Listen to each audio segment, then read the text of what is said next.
ప్రభునందు ప్రియమైన వాళ్ళారా, మీరంతా బాగా ఉన్నారని, ఆత్మీయంగా బలపడుతున్నారని ఆశిస్తున్నాను.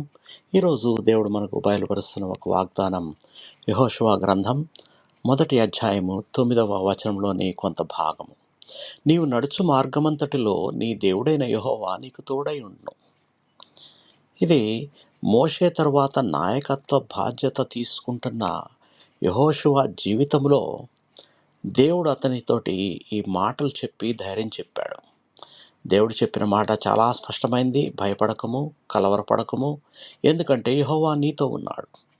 అలాగే మనకు కూడా నిత్యము తోడుగా ఉండడానికి ఇమ్మానుయేల్ అంటే దేవుడు మనకు తోడు, యేసు ప్రభుని మన రక్షకునిగా ఈ లోకానికి పంపాడు.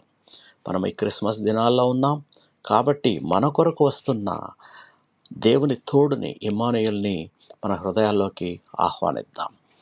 మాకు మిక్కిలి ప్రియమైన మా ప్రియ పరలోకపు తండ్రి, మాకు తోడై ఉండునని నీవిచ్చిన వాగ్దానానికి, దాన్ని యేసు ప్రభు ద్వారా చేసిన నెరవేర్పుకి మీకు కృతజ్ఞతాస్తుతులు, వందనాలు. అవును ప్రభువా, మా జీవితంలో ఎటువంటి భయము, కలవరపాటు లేకుండా మీరు మాకు నిత్యము తోడుగా పంపిస్తున్న మీ ప్రియకుమారుని బట్టి మీకే సమస్తమైన ఘనత, మహిమ, ప్రభావం ఆరోపిస్తూ యేసు నామములో మీకు కృతజ్ఞతాస్తుతులు చెల్లిస్తున్నాము తండ్రి.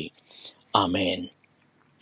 మీకు ఎవరికన్నా ప్రార్థన అవసరత ఉంటే నాకు వాట్సాప్ చేయండి. నేను మీ గురించి ప్రత్యేకంగా ప్రార్థిస్తాను. దేవుడు మిమ్మల్ని బహుగా దీవించి భద్రపరచునుగాక.